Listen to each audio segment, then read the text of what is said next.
Hello and welcome to the Autistic Me podcast. I am Christopher Scott White, speaking as the Autistic Me. This week, I am privileged to be joined by Ben Sorensen and Daniel Sansing. You've heard both of these guests before, but this time we're going to be discussing wellness and self-care. And these gentlemen bring something unique to the table. Ben has worked on meditation and self-care through audio, sounds, and music. Daniel is involved in men's health, especially exercise, as a way to develop coping strategies, as well as working as a coach for students, a learning coach at a university. When these men are talking about self care and self help, they're bringing something to the table that I cannot. So I'm hoping to moderate today and learn a lot during this podcast along with my listeners. So let's start with Ben.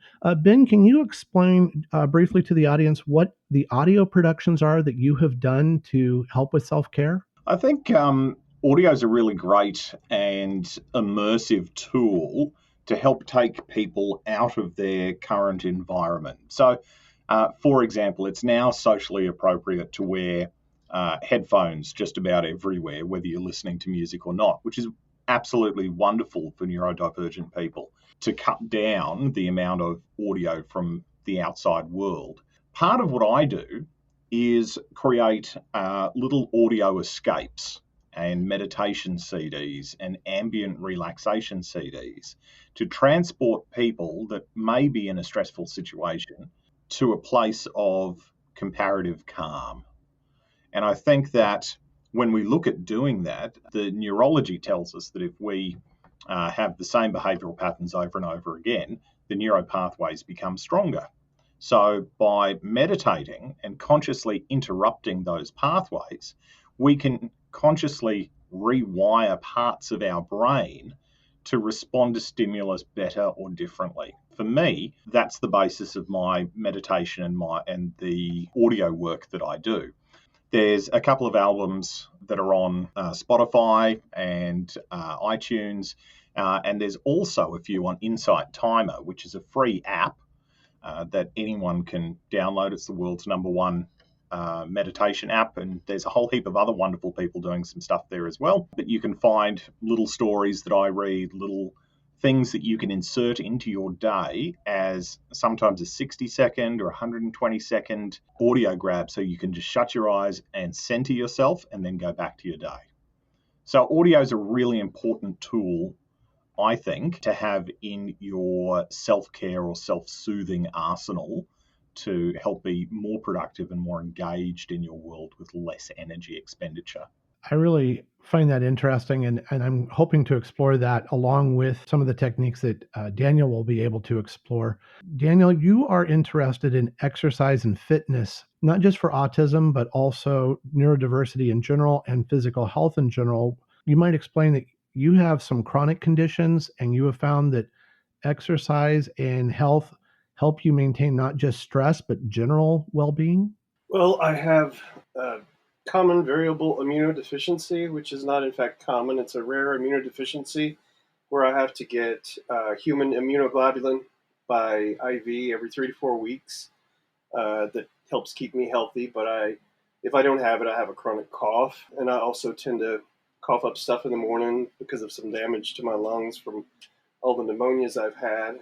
So I work out about 2 hours every morning, and it's not just for keeping from coughing and sort of getting my lungs going in the morning. I think it also really helps with anxiety, depression, and the autism symptoms as well. You run a men's health group on Facebook, and you're interested in particular on the fact that men don't always care for themselves. And I know that that's a stereotype, but I certainly epitomize that. Self-care is something then that cuts across, obviously, neurodiverse and neurotypical populations. I have found that the atmosphere of gyms and the requirements for exercise sometimes are uncomfortable for the autistic individuals. The neurodiverse individuals don't like the noise, the smell, the sensory input of some of the equipment. Daniel, out of interest, what does your workout routine include, and how do you deal with the sensory issues of that? I've been working out at home. So I do one day of heavy lifting, but it's not really heavy, but it's my heavier day, I guess. And then I do a little bit of light lifting. The other days, one day I do Tai Chi and stretching for about an hour after the lifting, and then the other day I do MMA workout with a 100-pound bag that I hang up here in the basement. All of those things have different, I guess, aspects that are helpful. I'm not the most agile person in the world, but the stretching, I can kick over 6 feet and I can do a lot of the things that we do. Sometimes I lose my balance, but nobody sees because I'm in the basement.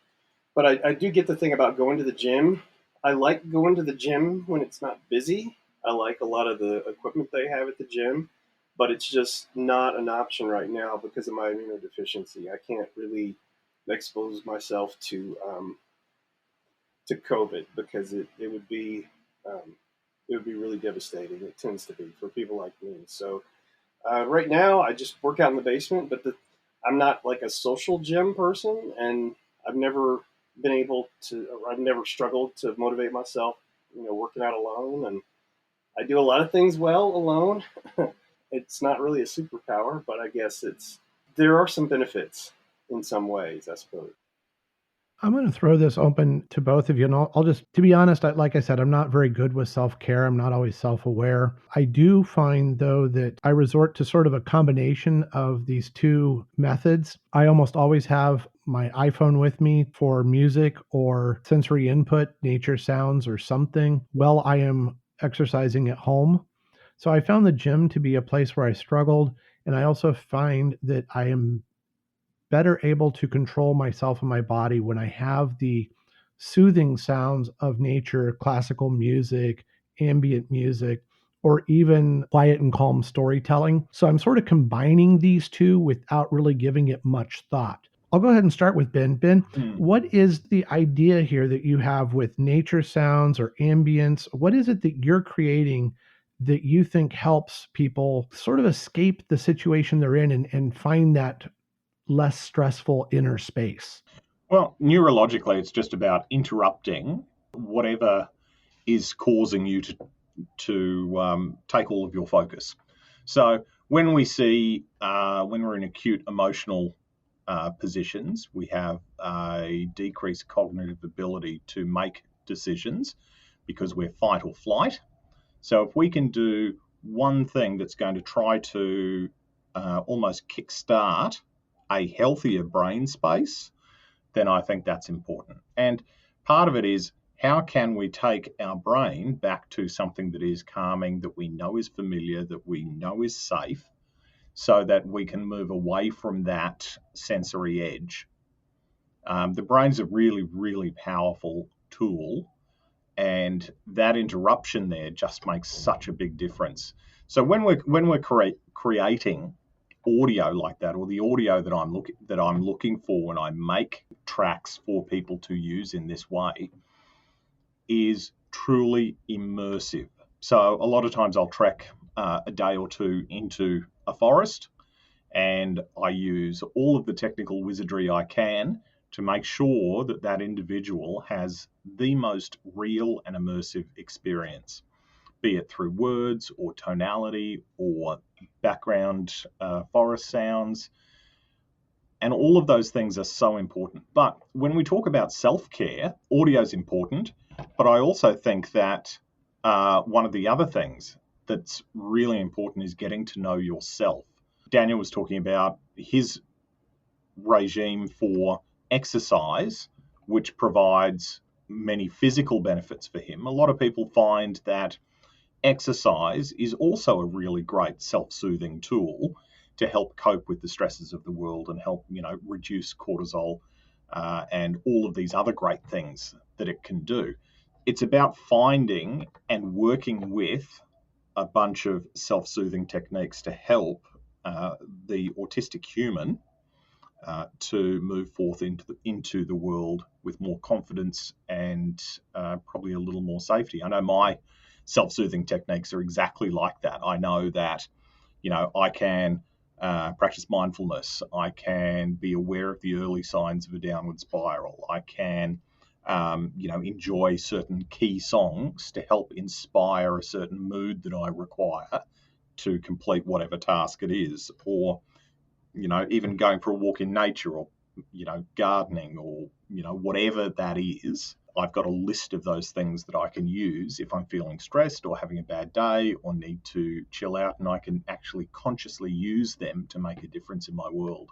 When I look back as a teenager, unaware that I was autistic, but just different, I found music was my escape.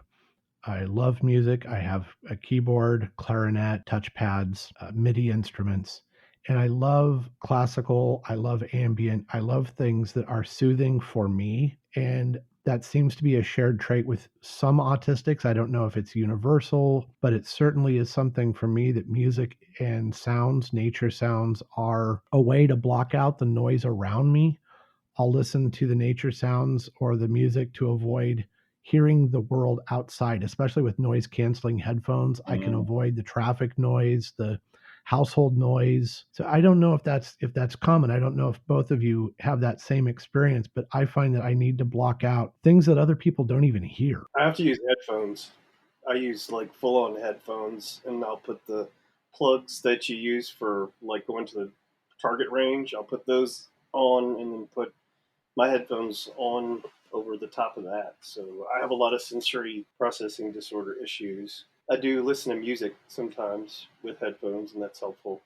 But sometimes I just have to block out everything. Yeah, I'm very much the same, and it's funny, as in my studio where I'm recording this, I can actually see 3 different sets of headphones that I use depending on what mood I'm in. And the noise cancelling ones, I find sometimes I can, when they're turned on, it's almost like I can hear the electricity running through the headphones. So then I'll need to swap to the construction ones that, go over, the big construction ones that are like that. But I don't know if that's common for everyone else. But I was reading an article, which, full disclosure, I haven't fact checked yet. But they were saying in the article that part of the audio sensory issues were with autistic people were because we had a higher likelihood of having perfect or relative pitch. So a lot of the sounds in our world don't harmonize. And if you can tell that they don't harmonize or they don't work together, that causes additional stress on top of the noise itself. I thought it was an interesting article, which I've yet to research more. It is something that I find hard to explain to people. It's not just the hum of the lights or the hum of the refrigerator or air conditioning.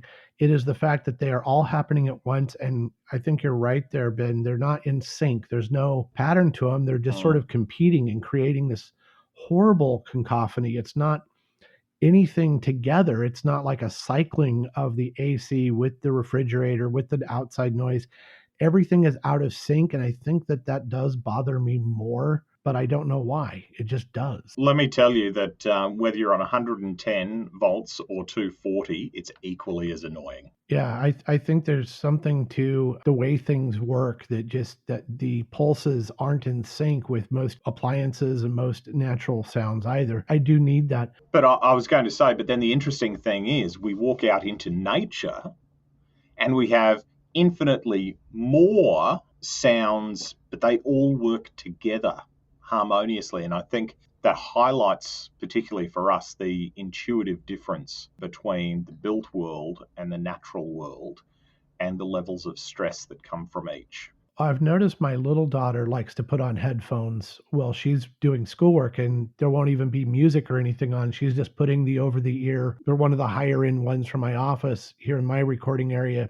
And she likes to put them over her ear and just work. So she's just blocking sound. That's all she's doing with them. And it's interesting that at the age of 7, she's already started to grab headphones and put them on just to have headphones on. 1-to-1, I do a lot better than more people. I was told by a supervisor at work that I had to move up to a table where people were eating things that they had ordered for lunch, none of which I could eat.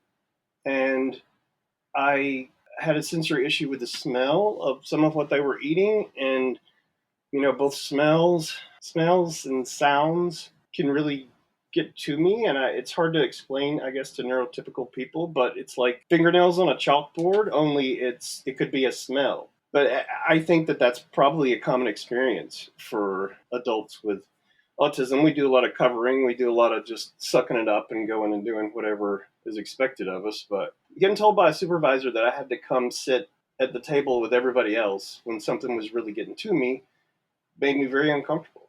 Do you now use the headphones at work instead of just at home?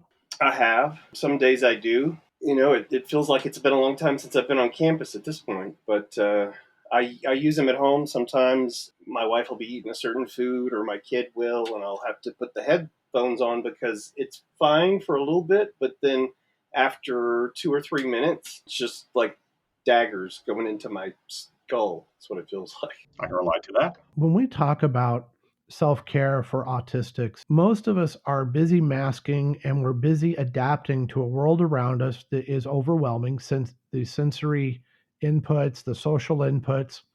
And so we should engage in self-care to let ourselves reboot, but instead we're guilted by society around us. Oh, well, you're taking time off, you're lazy.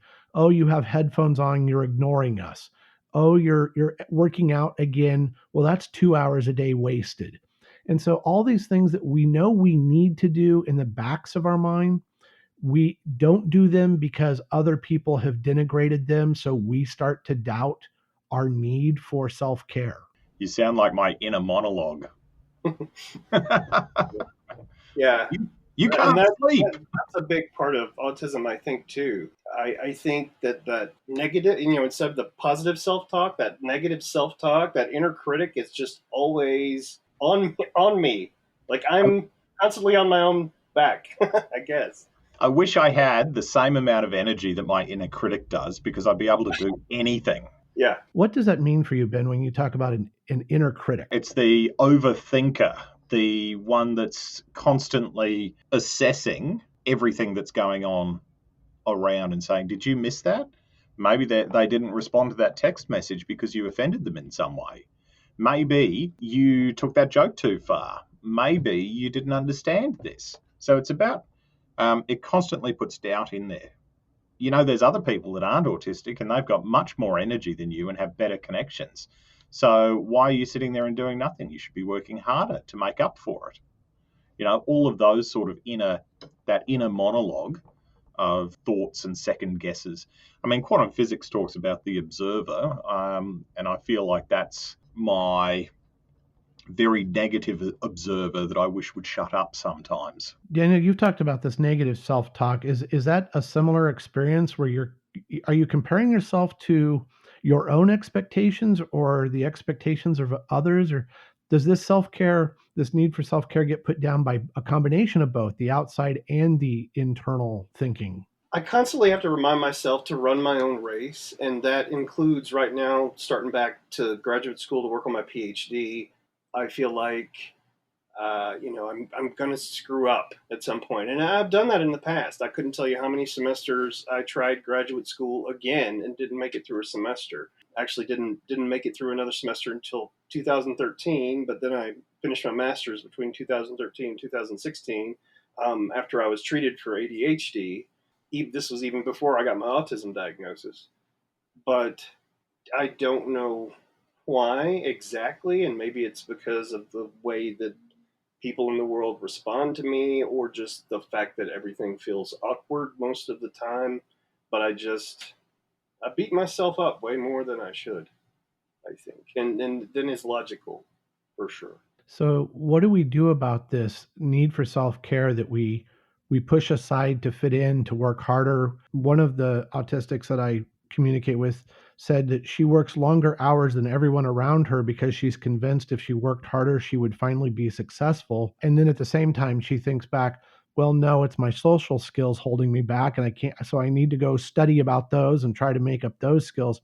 So what happens is she's denying herself time to recharge. She's denying herself time to walk or listen to music or have a hobby, I guess. It seems to be coming as much from outside of her as it is from the inside. So when other autistics are listening to this podcast, what can we tell them? How do you reach that point where you can say, okay, I have the right to stop and listen to something. I have the right to stop and go exercise. So Wow. Ben, you want to pick that up first? And Yeah. Do you know what? That sounds very much like me. And that negative self talk. I mean, when I look back at my life, I go, I haven't really achieved anything or done anything. And then I, get compliments from other people, or when I look at redo my CV or my show reel, I go, oh, I've done a few things, but then I constantly go to, I could have done more. Look at all those opportunities you missed because you had to go to sleep, or because you needed some recharge time, or because you were burnt out. And it is absolutely, and everybody in my world, all the research says it is absolutely essential to take that time out. But actually building that into a schedule or a meaningful way to do those little things over a long period of time can be quite challenging. So that's an ongoing issue that I have, is trying to work out how to ward off burnout. And I have I was going to ask Daniel about it earlier. I have a thing where when I exercise, I don't get that endorphin rush. My neurology is different.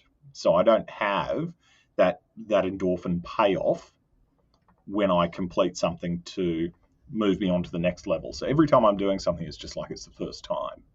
So I find it requires more drive and more determination. I think there's some people that need to look at their life and their world just like I do, and just accept. And I think that's probably a big part of it, is just to accept and go, there will be days that I will not be able to get out of bed. There will be opportunities that I will miss. And there will be times where I will get it wrong. And that's okay. I'm not expected to be perfect. And I think that's a really big first step, is to manage your own internal expectation and go, do you know what? It's going to happen. And I'm just going to go with it and do the best that I can, and accept that no matter what happens, I still have a safe space and I've got some good practices here. So, I'm able to cope with it. Because for me, when I was constantly, more so than I am now, constantly trying to be or present as neurotypical and mask, I had the same expectations, because I was masking so much, to be able to work, a 40, 45-hour week in a busy, loud office, and then go out on the weekend with people, and then, lead that whole neurotypical life. But that's not how it works for me. So I just had to accept that and go, this is just me. This is what's happening for me. And I think that self-discovery is such an important part of being able to find whatever your sustainable mix is. I know that Daniel said he works out on a schedule. So Daniel, how do you set aside that 2 hours because it's part of your routine, or is there a motivation that you've been able to find that some of us aren't able to find? How do you make it happen that you do 2 hours a day for yourself? How do you do that? Well, I get up early. This was something that I was worked into my schedule before I get my son, who is low verbal with autism. He's 18 now. He's homeschooling during COVID, but I worked it into my daily schedule, and I don't sleep as much as most people, 4 to 5 hours. Usually, if I sleep well, if I sleep longer than that, there's usually something wrong, and I wind up feeling worse. It's a habit, but I was always I grew up on a farm outdoors, working outdoors. I was a runner when I was younger. I have a bad knee now, so I can't really do that. But I really just have to burn off a lot of the anxiety and just dealing with everyday life with the exercise, or I would be very dysfunctional, much more dysfunctional than I am. I look back logically. When I was 21 years old, I actually turned 21 in a hospital, hospitalized and diagnosed with schizophrenia. And my parents were told I'd never leave the hospital. I was one of those people in the 90s who apparently a lot of folks with autism got diagnosed with schizophrenia. It was fairly common, according to the the psychologist who did the battery of tests that diagnosed me with autism. Logically, I should be amazed at everything I do every day and the fact that I have four cool and successful children who are coming up in the world, and the fact that I teach students and I'm teaching four classes right now and I'm taking two graduate school courses, and you know, that I do all these things. It should be enough, but it's never enough. That's how you feel, regardless of the logic of the thing. I guess it's just part of the dysfunction is that you feel like everything's just gone rotten, and I hate it, but that's just something you deal with. I don't think there's a perfect cure for that. There's journaling, and I have all kinds of breathing techniques that I use, and I meditate, and I do stuff all day. And sometimes none of it works. Yeah. Yeah, that if you're going to be honest with people who are dealing with this, that's what you really should tell them. Sometimes you're just going to feel like crap. I love your story, Daniel, and how you articulate it. I'm really interested to, you say about working out and burning off a whole heap of energy. Pardon me, is that the ADD or ADHD side of you? Because I feel like you may have an extra, or you've got a few extra layers compared to me, and I'm really interested how they interact with each other, the autistic traits with the ADD or ADHD traits, because a lot of times they work in pairs. It's definitely a part, I guess. And it was my gateway. I saw a psychiatrist first, and she's the one who diagnosed me with ADHD. And we found some medication that helped after all the things that I'd been given for years and years did nothing. I was twice recommended for ECT. They don't really do electroconvulsive therapy that much anymore. So I was adequately depressed to be recommended for that. I think that comorbidity is a huge issue. I'm actually started some research for the graduate class I'm taking. I'm beginning a literature review, and I'm looking at reading and writing issues for neurodiverse students, which is ADHD and anxiety and some of those other things, but largely that's the ASD population of students that's coming to campuses right now. And comorbidity is so very common, and especially anxiety and depression are part of that, whether or not there's ADHD along with the autism. I don't know that I could completely explain why I do what I do, but I know that it helps, and so I keep doing it. I get up and do it the next day. But I journal a lot. I think that that's something that I would recommend to anybody, to keep some kind of track or some kind of journal that you can go back and look at, so you can make sense of things when it feels like everything's falling apart. When you work out, do you experience the runner's high and the workout high, or you mentioned burning off energy, which seems to be quite the opposite of how some serious athletes describe it? Is, they get the high and they feel like they can't stop. It sounds like you do it to burn off the energy so you can stop. I feel like I can't possibly punish myself enough. And I can punish my body really, really effectively. But I go until I make myself sore. I go until I'm pretty exhausted, yeah. But it helps for whatever reason. I find that really interesting because I can remember times in my life when my mental health has been very, very poor. And they're the times that exercise, it plays a larger part in my life. And I think that that's why, because it's almost a self-punishment. And there's a satisfaction from that, and knowing that it's a relatively healthy self-punishment. But when my mental health is feeling a bit better, exercise drops away. So it's trying to find that positive relationship with exercise and movement to make it a sustainable or a constant through everything. Is that a similar experience with you, Daniel? I really struggled for quite a few years and got kind of out of shape before I was diagnosed with CVID, the immunodeficiency. And the immunoglobulin treatments that I get every 3 or 4 weeks have made me feel enough better that I was really able to start working out again. When I first started, I could barely go 20 or 30 minutes. But to know the difference between how I felt before, where I've just had this weird cough and this like glue coming out of my lungs, and living like that, and trying to sleep like that versus how I feel now. I feel like, and I've got thousands of people's DNA floating around in my bloodstream ever so often. So I almost owe the most that I can get out of myself. The idea, though, that it's some sort of punishment or some sort of way to control yourself through exercise is interesting to me. I love being active, but I don't consider myself someone who's dedicated to a gym and a routine. The things I love because I'm out in nature, like riding my bike through the mountains. It was because I was in the mountains, or taking a hike. It's because I'm in the mountains. It's not to take a hike. In fact, I'm finding the exercise bike is a real challenge for me because it's exercise for the sake of exercise during this pandemic. And I struggle to do what is right for my body when I'm thinking, well, there's 45 minutes I should have been working on grading. Or there's 45 minutes I should have been working on a website.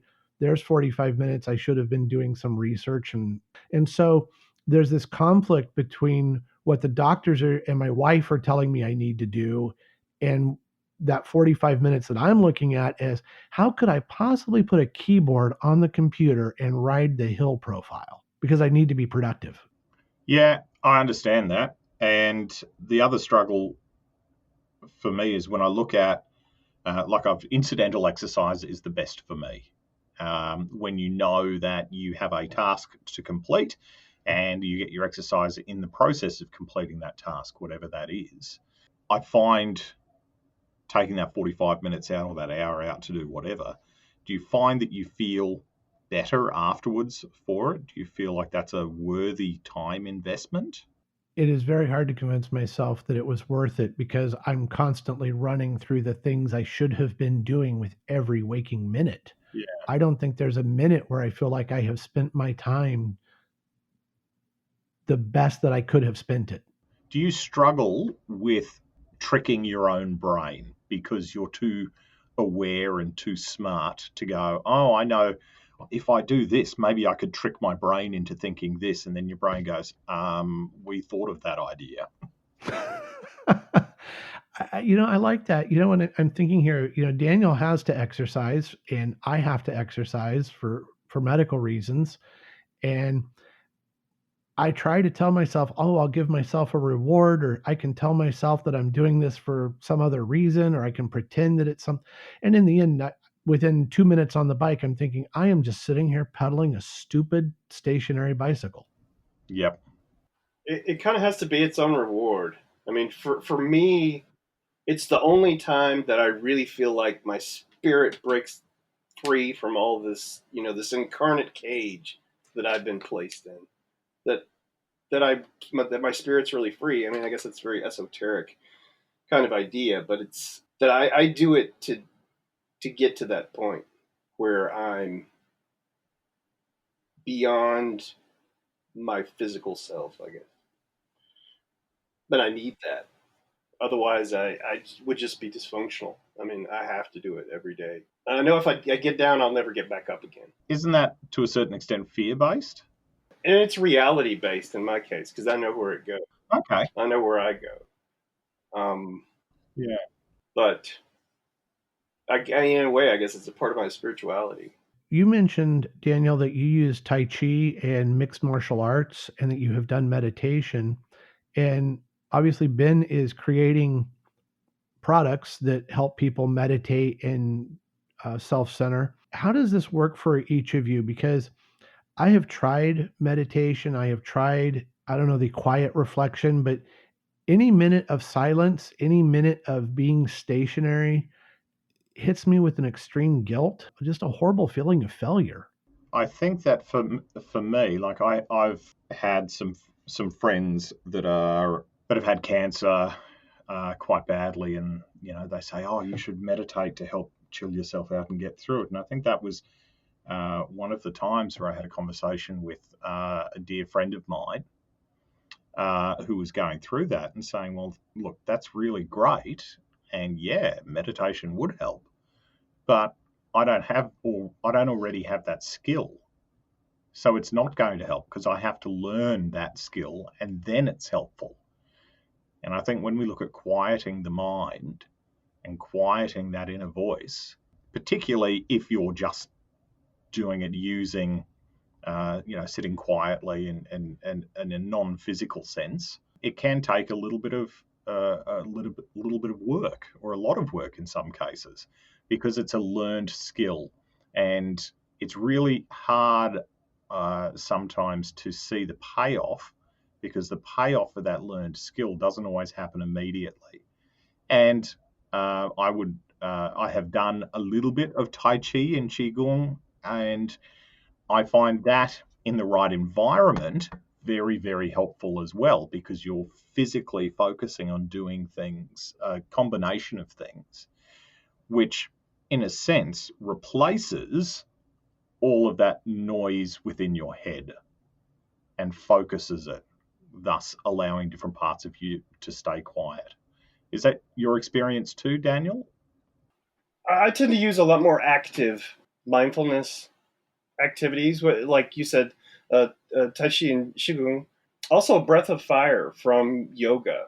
It's a very active breathing technique, and it helps me to focus. And maybe this is all from the ADHD part of myself, but I tend to use, say, if I meditate during the middle of the day, maybe I do a little bit of breath of fire, or I do a little bit of the breathing. There are a couple different breathing techniques I've learned from Tai Chi, where you keep your diaphragm low. There are a couple different ways you move your diaphragm for that kind of breathing, but to me, it's a very active technique, and just sitting and being quiet has never worked for me either. CS. I have to do something, and maybe that's a good option for people who don't jive with the whole just sit and go to nothingness or whatever. I have to have some action to be able to do it. I think it's interesting that Ben mentioned that you have to work at meditation, you have to work at yoga, you have to work at mindfulness. That's something that's very hard. It's a difficult position to think about and to contemplate, that you have to work to do nothing, that you have to work to clear your mind. But my mind is never clear. If there is a moment of silence, that self-doubt, that the very thing that I want to help myself get over, steps into that moment of silence, that briefest moment of silence, to say, why aren't you working? Why aren't you being productive? Why aren't you doing something useful? And so I don't know. This idea that I have to work on doing nothing, telling that to myself and telling that to other autistics, it sounds complicated. Look, I agree it is. I think we're so finely hyper conditioned based on our environment that that's a really, really big thing mentally to unlearn, is that we are on hyper alert all the time, needing to work all the time, relentlessly until we die. I think that's I can connect with that feeling and relate to it, and I think that's a big thing to unlearn, which is also an ongoing process, I think. And part of that is using some tools to try and design your life in a way that moves toward how an individual naturally is compared to how the world thinks we should be. So it's Let me ask a question of both of you guys. I have to do nothing sometimes. Like, I have to do something that is completely non-productive to the world, non-productive to family, really non-productive to me. I play video games. That's what I do to just let my mind be and not focus on any of the stuff that I know that I have to go back to. So, do either one of you play video games, or do you have other hobbies or things that you do to help you? In order for me to get productive again, sometimes I have to do that nothing for a while. I very much enjoy video games, but I find if I play them, that occupies too much of my attention, and that becomes the focus too much, and I get too invested in it. I was quite enjoyed Warcraft for a while until I realized that I actually had to work for a living. Yeah. There's other things that I've tried, but I find a struggle for me is doing little things frequently that make a big difference. I'm very much great, let's do it now. Okay, 3 days solid. Okay, it's done. Never going to do it again. Doing those little things like a hobby, theoretically, I can write it down, I can schedule it, I can do all of that, but the motivation to actually do that thing and to be that involved in something for it to be beneficial, it tends to take over my world, which is why I tried originally to make work whatever my special area of interest is, so that I could try and combat that. But I don't have all the answers. And I've blogged when I'm sitting at a doctor's office or waiting for a meeting. My go-to activity is solitaire, all the way back to when I had a Palm Pilot. And even before then, I would do crossword puzzles. And I found a 1989 or 90 Dell crossword that I had started in various airports. So I do want to be doing something. So I will turn to, I don't know if you want to call it a video game, but certainly casual games, chess, checkers, solitaire, dominoes on the iPhone, on the tablet. I don't like to sit waiting for something without something else to do, but I found it couldn't be a book, because if it was a book and I got into the book and they said, "Okay, we'll see you now, Mr. Wyatt," it was like, "No, no, no. I got a paragraph I got to finish." As where solitaire or even chess and checkers, I can hold it, stop it, keep the board in my mind and get back to the chess game against the computer. But when you mention video games, no, it sounds very strange to me when other autistics, and I know it's a very common thing, say they play video games, because I'm sitting there thinking I can't get past the fact that it's fiction. Just like I don't watch a lot of fictional movies or TV or read fictional books. So that fantasy land of the game would turn out very different to me. I'd be looking at it from a programmer's point of view as, okay, now what is the algorithm going to try and why, and how is this programmed to do this or that? I wouldn't be able to immerse myself in imaginary lands. That just doesn't happen for me. Are you a visual thinker? Oh, yes. Yeah. I have consciously read, I'm halfway through my second totally made up fanciful book, and I find it a little bit of a struggle, and it's a different way of thinking for me to go, none of this is real. It could go anywhere. There's no rules. I'm just going on the ride that the author intended me to go on, communicating whatever story they wanted. And I am, with that, guys, trying to enjoy it. There's nothing to remember. There's nothing, and it kind of meanders along. And I go, that's kind of a meditation in a way, that I don't have to dissect it. I don't have to make it work. Sometimes it doesn't work, and that's okay. And that's, again, that acceptance of going, okay, well, same with the video games. I mean, I understand why autistic people enjoy video games, because it's very easy to work out quite quickly what you can and can't do. There's fixed interactions. There's, if you die, you can come back and no one's going to laugh at you. So it's a fake world with safe and clearly definable parameters, which for some people is very much a holiday. So I get that. I like the rules. I could see that connection when you mentioned that, because the reason I like chess or checkers or dominoes is they're very rule based. And my wife has pointed out that the games she likes, like Sim City, Civilization, Risk, these are board games really at their core too. They're problem solution. The only video game I can remember really loving was Pac-Man, because you could remember the patterns for the 256 levels. Mm-hmm. Another one, back in the 80s, you could remember Donkey Kong, and you could remember these. So if you remembered the routine, you could impress your friends by winning every time. But really all you had done was memorized, okay, it's left for this long, then up, then over, then hit the button. You weren't playing the game, you were memorizing the game. Which, incidentally, is what I think neurotypicals ended up doing when they played it enough. but they weren't consciously aware of it as much. I think that might be true, especially for the championship players, because they had to memorize the patterns at that point. They were no longer just in the moment. They were they were reliving the pattern. They weren't just living that game as it was unveiled. They had memorized it. Yeah, absolutely. So if it's not video games, then like where do you guys go, or what do you do when you have to turn things off? What is off? I don't know. If I didn't have it, I would be in a very bad way, and nobody would want to be around me. That's for sure. I have sleeping pills, which I dislike immensely. Yeah. I don't have a particularly addictive personality, which is a very wonderful gift. But that's I will try all of my self-soothing things, and I'll try my meditating and this, that, or the other. But if I have a disagreement or something I interpret as a disagreement with a client, or I have another socially based problem, that really affects my world big time.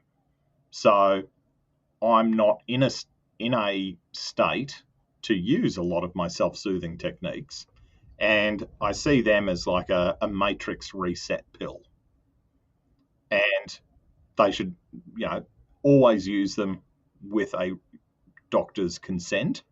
Make sure that they're all legal and all okay, and use them very, very carefully. But for me, that's something that's been helpful, and I try to work that into my schedule. So I have, once a fortnight, I'll have a really good 12-hour sleep, and that'll be what I call a brain rinse. So when you sleep long enough and deep enough, your brain has a almost like a rinse function where it takes some of the toxins out and does its thing, whatever that is. And then you feel a lot more refreshed when you wake up. Well, that's the theory anyway. And I feel a lot more alert regularly because I've had those big sleeps to reset. But that doesn't work for everyone. And I would prefer to find a way not to. But at the moment, that's what's working. If we were to step back and be a parent or a caregiver or a life partner of someone who's autistic, I'd be scratching my head right now saying, so here are autistic individuals telling me they're going to talk about self-care and wellness, but what they're saying is it's a real challenge to take care of yourself when you're autistic. Yeah. Yep. Consistently. So what should we be advising the young people, or even our peers age-wise or whatever, the people that we want to help?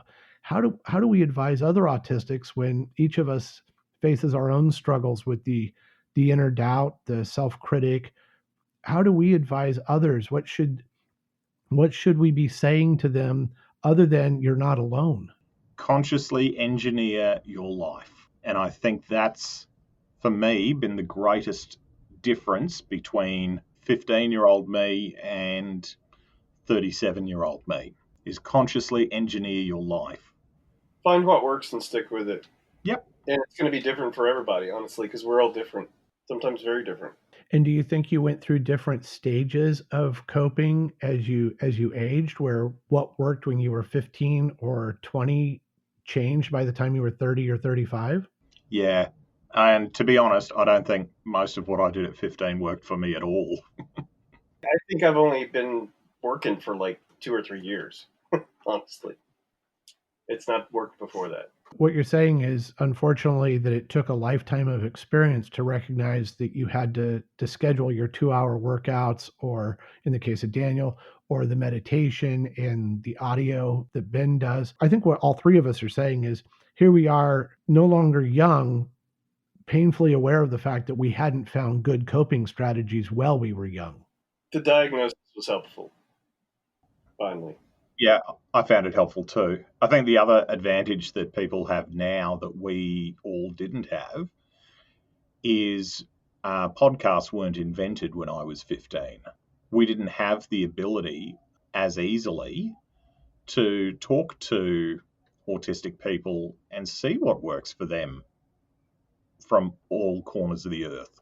I didn't have that. I grew up in a country town in Queensland, as we've spoken about before, but so all I had was the community around me. So I was very much isolated in trying to find, okay, well, what works for me, what doesn't. Whereas now I think we have podcasts just like the Autistic Me and blogs and all sorts of other tools to help curious autistic people try and jump the queue or decrease that self-assessment time so they can go, okay, well, here's five things I can try that seem to have worked for other autistic people, as opposed to going out of the infinite universe, what are some things I can try? Hopefully that's going to speed up that process for someone.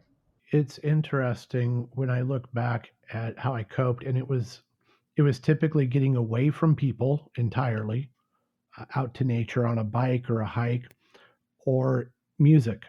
Those were my escapes. And in many ways, that's still true, but I'm more aware of the benefits that I get from those things.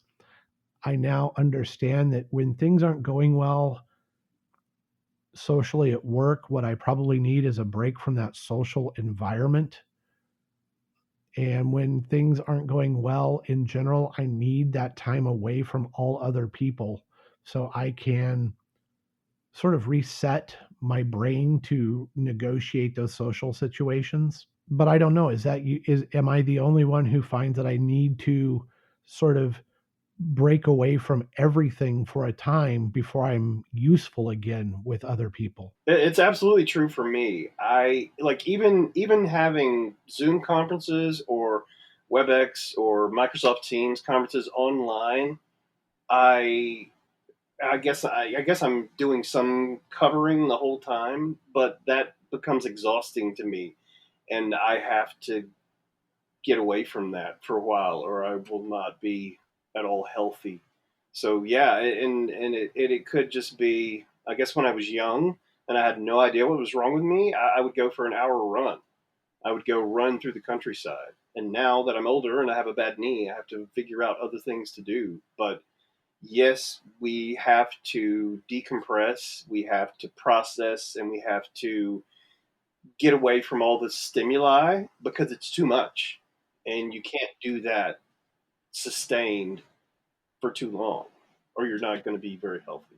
I used to have an idea that for every hour of social time, I needed almost an hour or 2 hours of quiet time.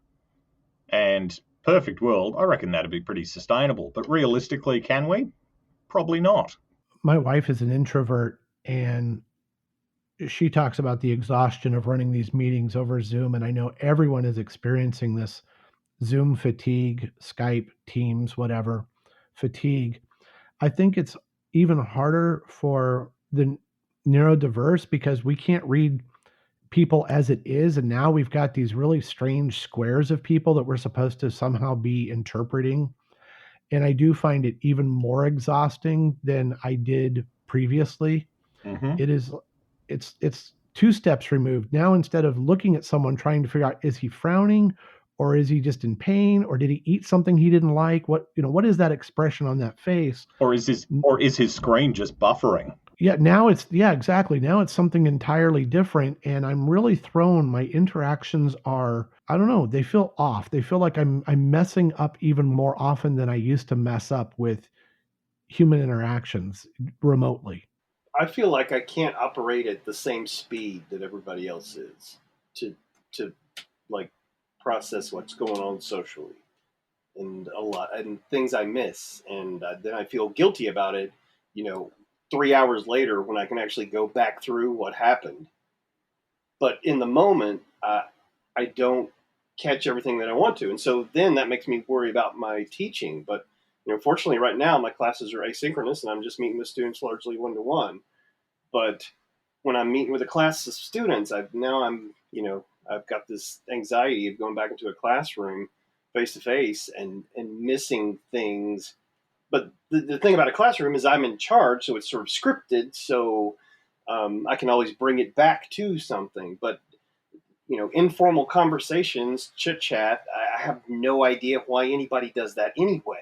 Honestly, I want to loop back to something I just thought of, and that is starting with the introduction of this episode. Ben works in media. Daniel, you were a reporter yes, at sir. one time.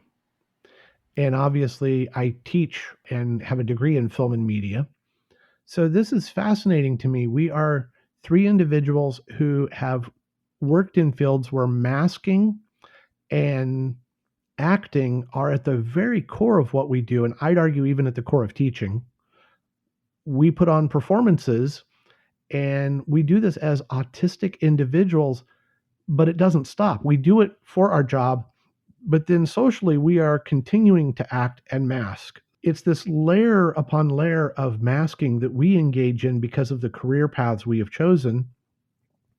And I think that even makes the self care and self awareness even more essential because we are masking so often.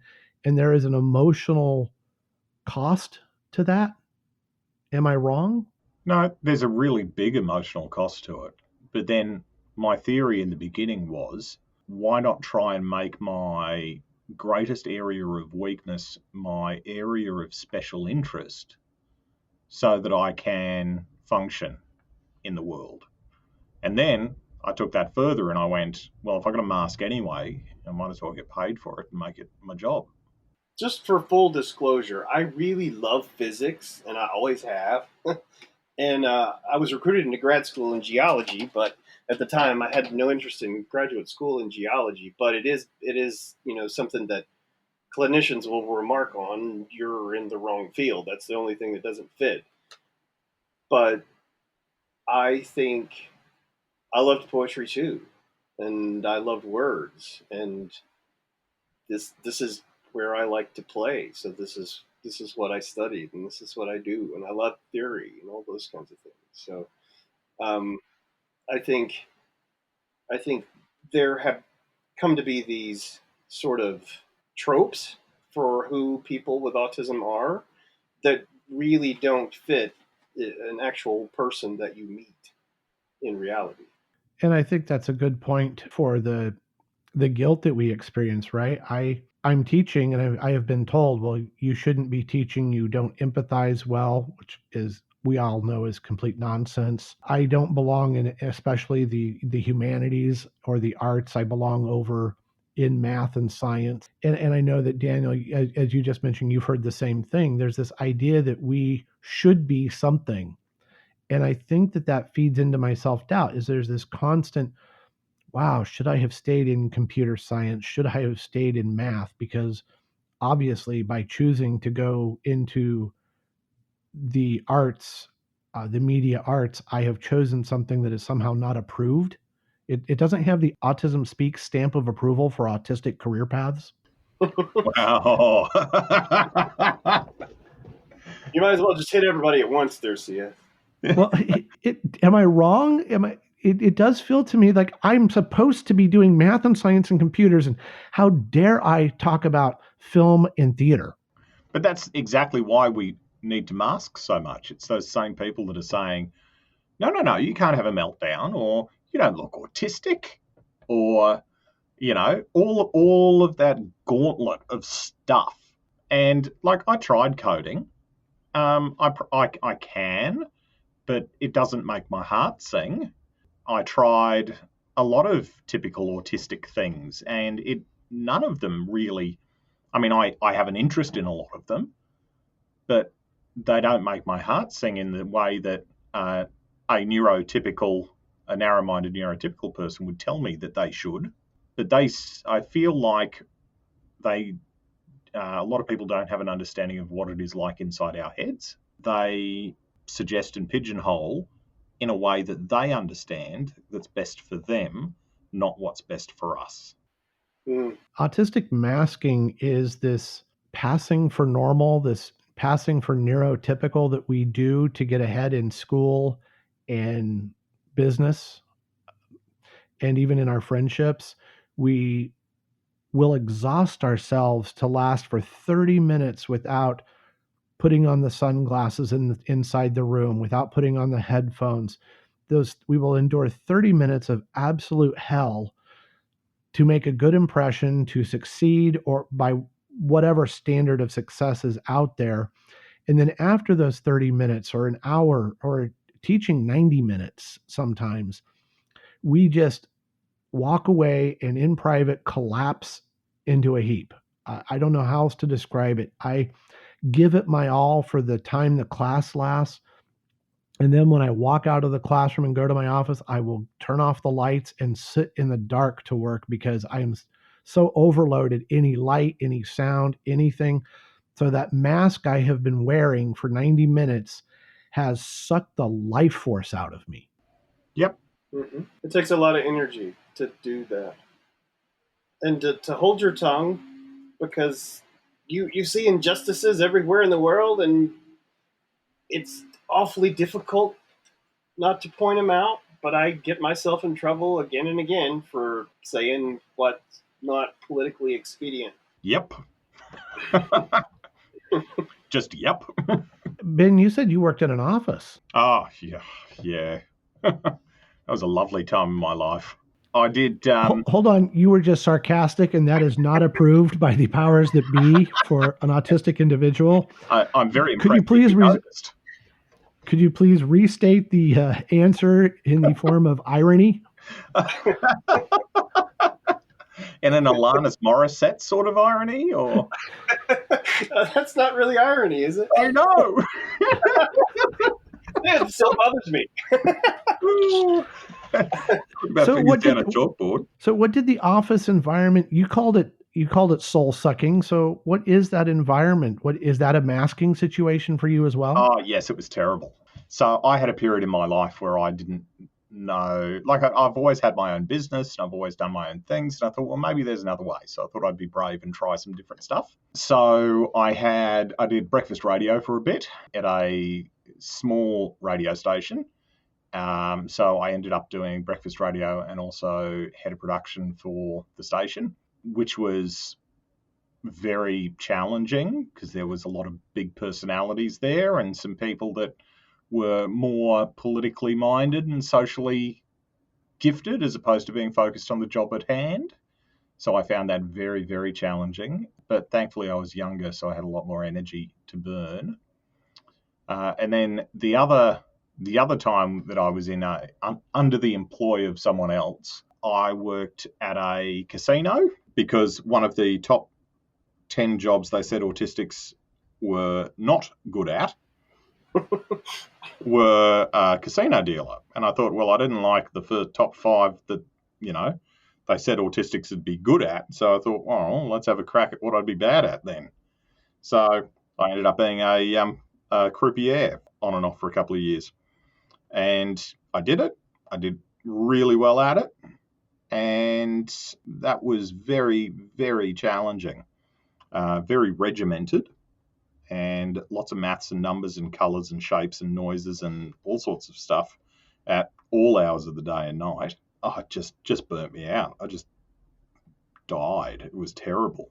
Parts of it were good, but mostly the sensory overload of working in an office or working in a space with lots of other people, regardless of where that is very challenging. But then a film set, for example, totally okay with. Everyone knows what they're meant to be doing. There's a script. We understand the format of making film. We know the process that every film has to go through in order to be released. Like there's a lot of structure there, but still freedom. And I quite like that. And I also like the idea of things being project-based, I've learnt. Is going, okay, well, let's focus really hard on this for 3 weeks. Okay, now that's done, completed. Let's have a break and see what the next thing is. What this suggests is that finding the right career path in some ways is a form of self-care and self-preservation. Yeah, absolutely. Absolutely. And I think that actually it's really interesting now that I'm vocalizing it. When we talk about quieting the mind and, saying I have to be productive, if I work for someone or I work in a normal 9 to 5 job or whatever the equivalent is in the States, it's like the postal service. It never ends. You've always got something to do tomorrow and the next day it's ongoing. But with project work, there is a definite end point for the project. So all of that, you can almost afford yourself permission to forget all that past stuff or not let it occupy brain space and to have a break because that project has been completed. that film or TV series or episode or piece of audio content or voiceover or whatever has been completed. So I can put that to bed now and I can have a little bit more quiet time before I start my next project. So it's complete. And I think there may be some solace in that. There may be some something in that style of working. In some ways, the university teaching or even K-12 teaching offers that, because when the semester ends, you get a break to recharge before the next semester begins. I think every teacher counts down, obviously, towards the winter break or the summer break. But for me, without those breaks, there'd be absolutely no way I could make it through a calendar year teaching day after day, 5 days a week with 2 weeks off. That would be brutal. I totally agree. Totally agree. And if you look at office work with 4 weeks a year off, if they're lucky, some industries and some entry level workers don't have, the luxury of having 3 or 4 weeks a year off, or even weekends if you're working 2 or 3 jobs and you need that to earn a living. As we were discussing this, and Ben, as you were talking about your experience and working in the office and those kind of things, I think back at my time working for the newspaper, I first got a job just because of my writing ability. The crime reporter had left the newspaper, and I just walked in and said, "Hey, I can write pretty well, and I've been working in public relations at the university where I was going. Do you have anything?" And they hired me, and I worked there for 5 years. But if somebody who treated autism and did it with some kind of social intervention was going to prescribe something for somebody, it would have been the newspaper, because it was just a crash course in managing all these people and this huge file of people that I have to get in touch with every day on a deadline. It really forced me into a much more social role than I had ever been in before, and it probably changed my trajectory somewhat. I don't miss it. I'll put it that way. Yeah, I like some of it. I really liked one-on-one interviews, but I really don't miss some of that. Like covering commissioner's court, that was really pretty awful. It did change my ability to do certain social things, I think. It isn't always popular to say this among autistic self advocates, but I do believe pursuing journalism and teaching and then media has been an asset for me. I don't think I would be on stage at conferences. I wouldn't be speaking. I certainly wouldn't be doing the blog and the podcast without having worked in radio, without having worked at a newspaper. I would never have been comfortable going up to people and asking questions. But what I found good about it was when you're a reporter or you're working on a book project or whatever it is, there is no small talk. It is, here's why I'm here. These are my questions. And then if there was an interesting comment, you could follow that lead. But it wasn't, so what's the weather today? How are the kids? But actually, that's what I learned to do, CS. I learned to talk up people to get information, which is weird looking back at it. But I learned to talk to people and give extra, like I would create extra time for interviews so that I could talk them up first, because I would get a lot better interview and I'd get more information. There's not always time for that. That's true. It's just a quick phone call because, there's been a murder that's being investigated, or if there's an accident or that kind of thing. But when there's time, I know how to do that now. I don't necessarily like doing it, but I can fill that role and make that work because of that experience. I understand that there's value. And do you know what? I actually think that what you're describing there, Daniel, is really great empathy in a sense. That you don't need that to operate, but you respect and understand that some other people do, and you're happy to provide that to help them feel more comfortable and open up so that everybody can win. I can when I need to now that I couldn't do before. I would look back at my career and I have had nothing but short-term jobs, even when they've had the option and the hope, the promise of becoming careers. They have never worked out for me because of the social interactions and the burnout. I would say that every every workplace that has required a lot of interaction with colleagues or customers has just been something where I needed to recover from at some point. And usually that involved saying, okay, this is not an environment where I can succeed. And I think that that's part of self-awareness and self-care too, is saying I can't mask 7 days, 7 days a week, or even 5 days a week. It's just I need those pauses. I need things that I can't get elsewhere. I tried to teach K-12 and I love it, and I think in the right environment I would be good at it. But that Monday through Friday, it wasn't the teaching, because students are changing every hour to 2 hours depending on block scheduling and things. The administration, the daily interaction with colleagues, the daily check-in with the vice principals or the deans, and the paperwork. And eventually it was just so difficult that with other health issues, it was really taking a toll. As we're at the university, one of the good things about it, at least the US university setup, is I can teach Tuesday and Thursday, or I can teach Monday, Wednesday, Friday. So I have these days off, these days without humans. It's amazing the amount of pressure release or stress release when you know that you have an entire day with no face-to-face meetings at all. It does help. It definitely helps. But the one thing I keep thinking as we're talking about all this stuff, and uh, the biggest thing I've learned in the last few years is how seriously disabled in some ways I am. Like, I'm not functional in ways that I really wish that I was. But I don't want a young person who's been diagnosed to hear this and to think that they can't do something. I think they should go and try to do anything that they want to do. There's a huge price, I think, sometimes, but I really want them and would encourage them to go do what you love, because it's not going to be worth it to do something you really dislike. So just because I'm completely dysfunctional in the way that I am, that doesn't mean that it has to stop you. You should go find out who you are and what you can do.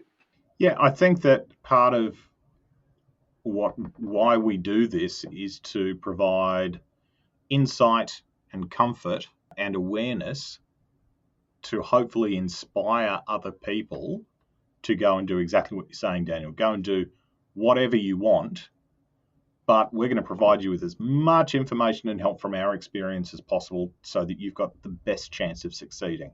So pick through what we say and take out the bits that work for you, discard the bits that don't, and go ahead and be successful in whatever area you want.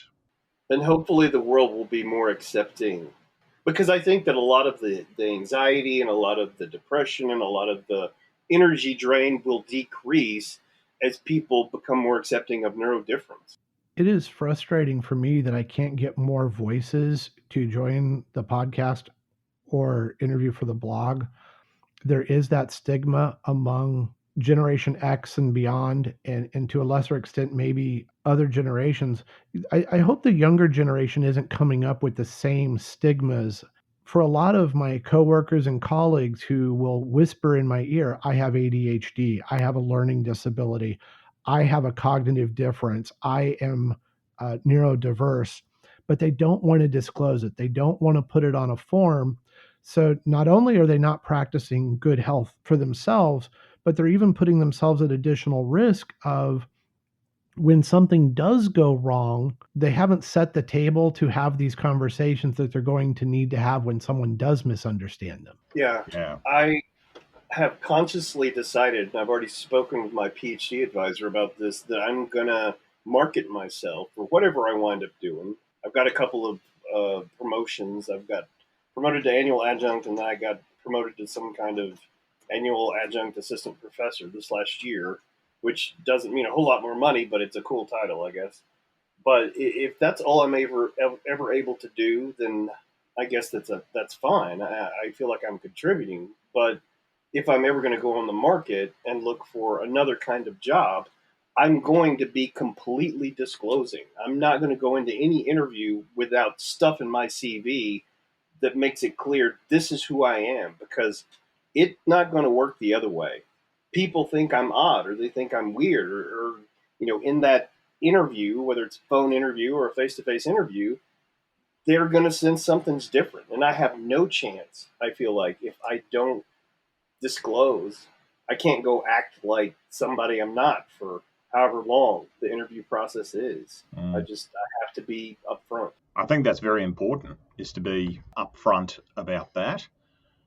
And also, that's going to give those businesses that are openly aware and okay with that a competitive advantage by having a neurodiverse workplace. And there's heaps of studies that say not only a gender diverse, but a neurodiverse workplace provides so many better long-term advantages to businesses than hiring one particular stereotype. And it's good that those studies are being done. And hopefully that's going to begin to make a difference. But in academia, you always hear this word fit. And ultimately, it's a rationalization, I think. But ultimately, that's what a lot of committees use when they don't hire a particular candidate. If one or two people on that committee, oh, well, that was kind of odd. Oh, that made me uncomfortable. Then they don't hire that candidate, and that rationale is used. And that's why people who work in diversity and inclusion now are saying if you're hiring for fit, you're not hiring neurodiversity. And I think when we say fit, is that a polite way of saying unconscious or conscious bias? I think it is. But of course, they would probably say something else, the person who originated that idea on the committee. And I think I had this conversation with a few people when I was trying, because sometimes it takes me a little bit of time to truly understand some concepts.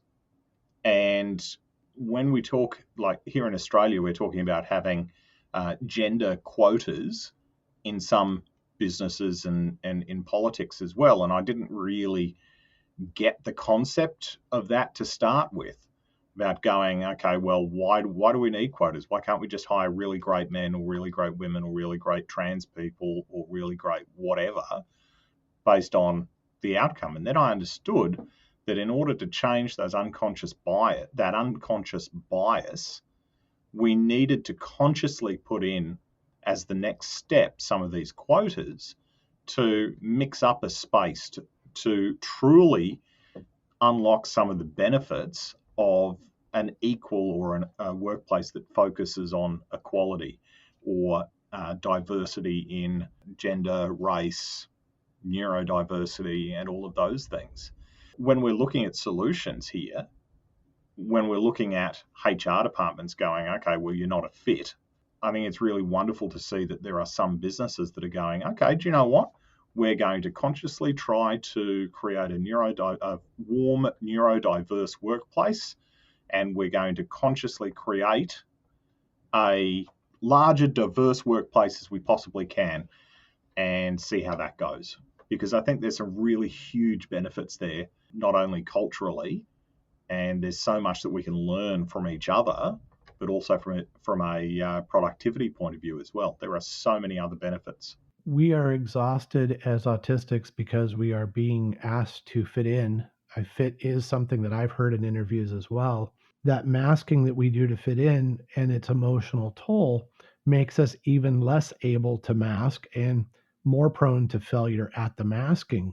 So it becomes this feedback loop where we're trying so hard to fit in that we exhaust ourselves to the point where we can no longer try to fit in. And I think that's why we need to have that internal discussion with ourselves for our own well-being about disclosure to our friends, our family, our loved ones. And I'm not saying that everyone should look at this as part of their well-being and their self-care, but for me, I think it's important to occasionally remind my children, my wife, those around me, I'm sorry, I'm having some sensory issues. They may be part of my traits. It may just be that I'm tired, but I need a break. And just be upfront that I have these traits, and if I don't get this break, I'm not going to be able to work in this environment. By not disclosing, I fear that what we're doing is we're exhausting ourselves and losing our jobs even faster. But then the thing is, do you want to be somewhere that where you're not appreciated or you can't be yourself, or a space that isn't sustainable. You know, Probably. it's like relationships. You want to fail hard, fail early, and then That's very true. you know, because then it's the kindest thing for both of you, because neither of you are as invested as if you would be in 12 or 18 months or 2 years, 4 years, whatever. If you can work out whether it's a foreseeable match early on, then I guess that's probably better for everyone. But then I suppose the larger cultural question is sometimes you need a lot of resilience and energy to find where you fit well enough to earn a living. As we wind down our time together, I do want to reflect on the topic of meditation, self-awareness, and exercise by going to each of you and asking, what is it that young people who are just now really becoming aware of their autistic traits and they're about to enter, young adulthood or adulthood, what is it that you would suggest they try as a mind hack or whatever you want to call it to find out how they can center themselves? Trying to understand the mind-body relationship, practicing some of and consciously going out and trying as many things as possible to see what provides you with the least discomfort and to see what you enjoy doing. If you really enjoy Tai Chi, you can do that anywhere. And it's a wonderful skill. If you like yoga, great, go try that. If you like singing in a choir, great. If you like music, perfect. Go and consciously try all these things as soon as you can and work out what you like and what you don't like. I think when you're younger, you have a little bit more energy to burn in learning new skills and trying new things. So I think that's a really wonderful time to set yourself up well, is to have a crack at all those different things and work out, and even keep a list of what have you tried, what haven't you tried, and work out what you like and what you don't. As far as self-soothing stuff goes, because we all know that at some point in your world that will be useful and that will really help you out of a tough situation. And for me, the other thing I would advise is think about conscious kindness. How can we be consciously kind to ourselves and to the rest of the world? Because that, even aggression met with kindness is better than aggression met with aggression. If we try to be constantly kind and try to understand that within the world around us, I feel like as a general rule, we can expect foreseeably better outcomes. I would add to what you said, Ben. The big thing with trying all these things is to do some kind of journal or log or reflection, whether it's written, whatever it is. I would date it so that you sort of have a history that you can go back to. But you could do little video reflections. I mean, we have video now. You can turn on your phone and just do a quick video reflection about something. But keep that record, because as someone who struggles with all of the things that go with autism, including the fact that I'm going to have some anxiety some days, I'm going to have days where I'm more depressed. I can go back and look in my journal and say, okay, I was pretty down. I was pretty depressed this day, but by 2 or 3 days later, I was feeling a lot better again. I mean, just to be able to track that, and also, journal things like social interactions. Anything that you do, that you try, that's working, it will increase your learning and improve your outcomes. I think if you do that record of what all's going on with you.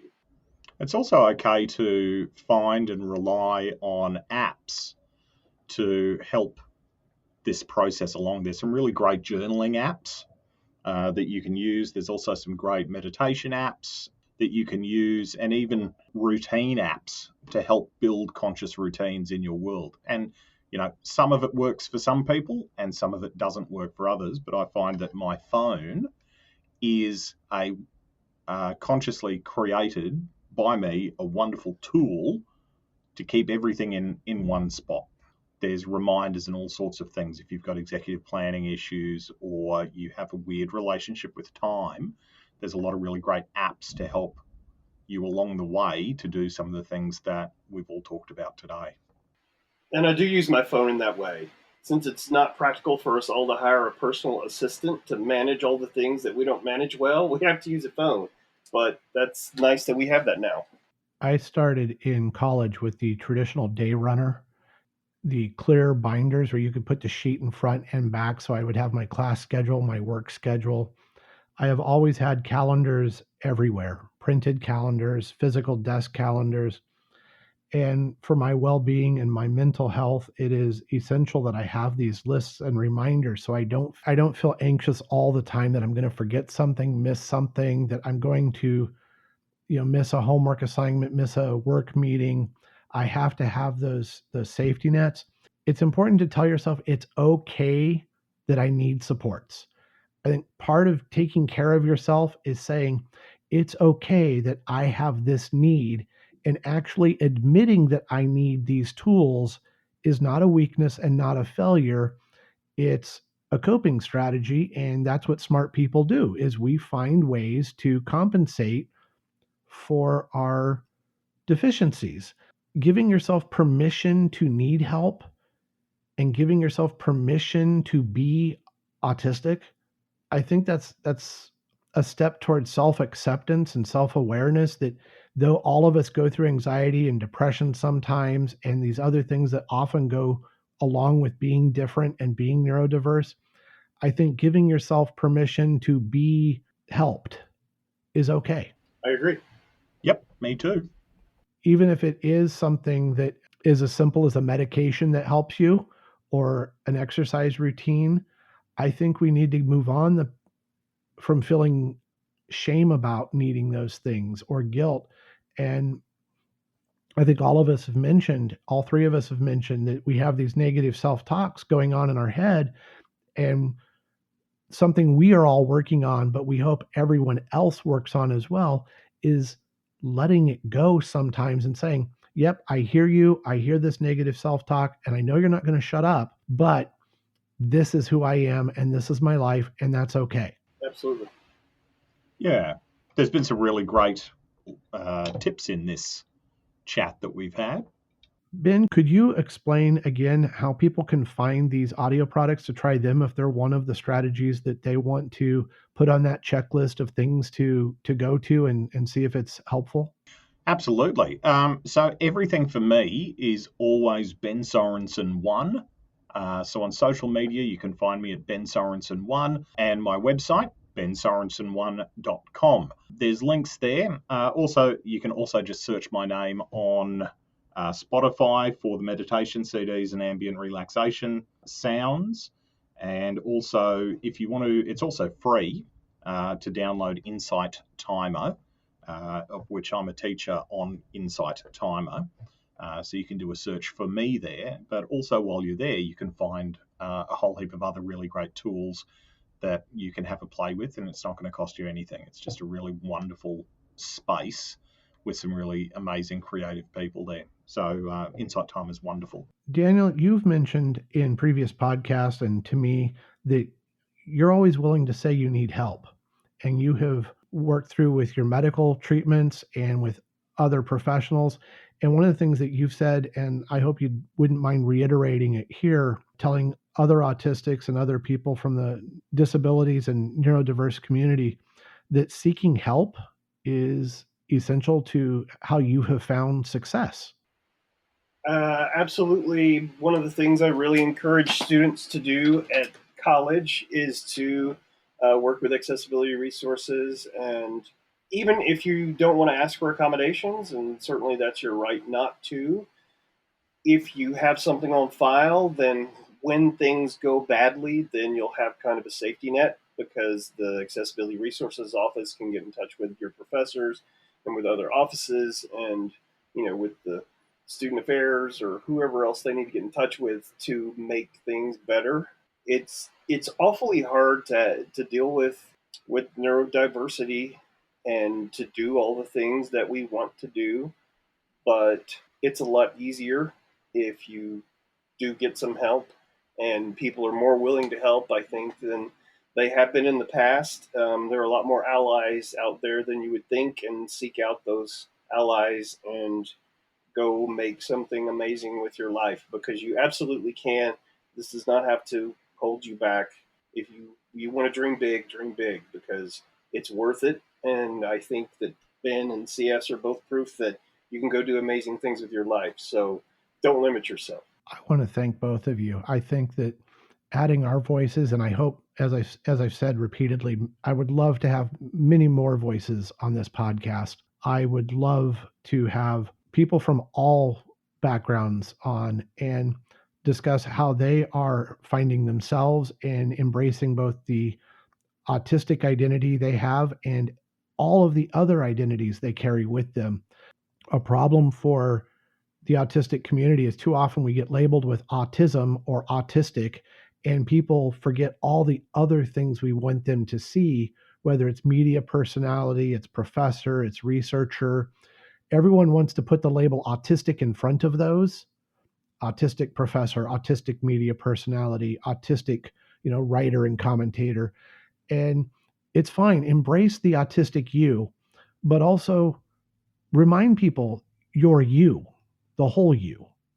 I think that's the thing we want you to remind yourselves of: is mental self-care begins with saying, I am so much more than whatever my limits are. I want to say thank you. Thank you to Ben and UCS for inviting me. And thank you to any listeners. I really hope that some of the things that we shared will be insightful for you, and maybe make your life a little bit easier, whether you yourself have neurodifference or have autism spectrum disorder, or whether you're a significant other, caregiver, whoever.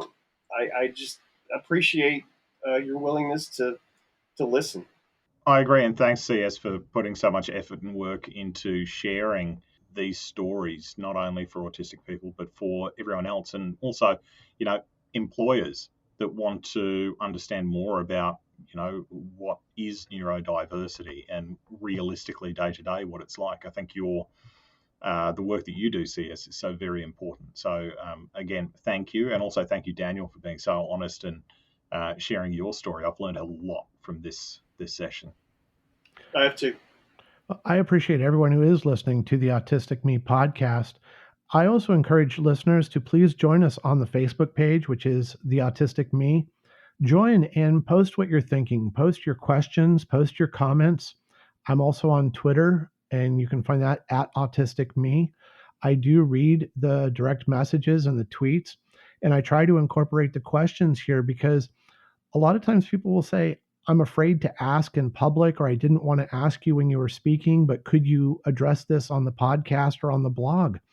And I'm sorry that people are ashamed or quiet, but that's okay. If that's where you're at, that's fine. I think all of us have been there. So please don't hesitate to contact the Autistic Me. I think Ben would love it if you'd follow him on Twitter. I think he'd love that. That does sound like something I'd love. Yeah, at Ben Sorensen 1, the number 1. And I know that Daniel doesn't mind to being on the show and answering questions about parenthood, and neither do I. Hopefully, we will add a whole bunch of experts from the autistic community, because I think it's important that we as autistics speak for ourselves and our experiences, while acknowledging there are other autistic experiences. And I think by doing this, hopefully we're giving each other comfort, and we are educating everyone who isn't neurodiverse on what our experiences are like. So again, thank you, gentlemen, for joining me on the Autistic Me podcast. Thanks, mate. Thank you.